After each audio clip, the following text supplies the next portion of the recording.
Magandang araw mga idol, boxing update po tayo. Cuadrolas Casimero, nag-iisang angas ng Pinas natin mga idol ay magbabalik na daw sa Lona sa Mayo taong kasalukuyan mga idol.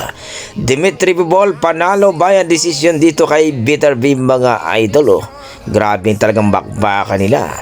Kaya mga idol, itong si Bivol tuwang-tuwa ito mga idol at paldong-paldo ngayon sapagkat siya po ang undisputed na sa light heavyweight o 175 pounds mga idol, na kung saan ay talaga namang pinakita ang galing ni Bivol. Hindi naman na natikyo itong si Bitter B mga idol, pero kitang-kita naman talaga na talagang dihado itong si Bitter B. Agresibo itong si Bitter B mga idol, pero nadali pa rin, nautakan pa rin ni Dimitri Bivol mga idol. Puntos-puntos lang, pero talaga namang epektibo ang ginawa ni Dimitri Bivol mga idol. Talaga naman, sabi ni Haring Alarshik mga idol ay may trilogy daw itong mangyayari sapagkat nangako ang Haring Torque Alarshik mga idol na pagka magkaroon daw ng panalo itong si Bivol ay magkakaroon ng part 3 ito, kung saan mga idol ay napakagandang laban naman to ang ating makikita mga idol. Kung makikita nyo ang laban ni Bivol at Bitter B mga idol ay talagang hindi kayo aantukin. Talagang magandang laban.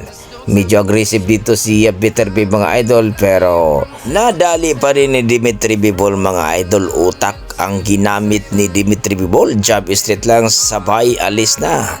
Well mga idol, maraming nagsasabi ng ating mga boxing fans na talaga namang deserve ni Bivol na manalo sapagkat kitang-kita naman daw sa laban. Kayo mga idol, ano masasabi niyo sa laban ni Dimitri Bivol versus Bitter B mga idol? Komento mo na sa baba mga idol para ating pag-usapan.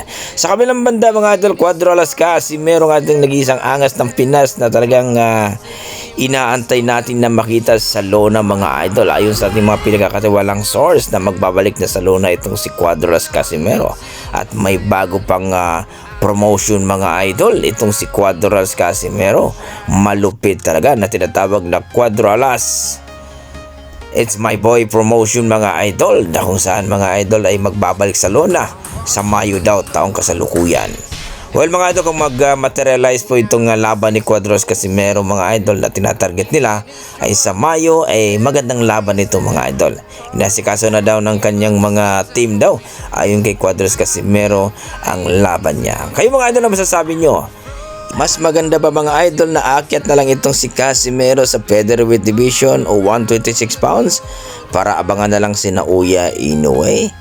Well mga idol, i-komento mo na sa baba mga idol para ating pag-usapan kung nag-aabang ba kayo o isa ba kayo sa nag-aabang sa laban ni Cuadrolas Casimero at na-excite. I-komento mo na sa baba mga idol para ating pag-usapan. Maraming salamat.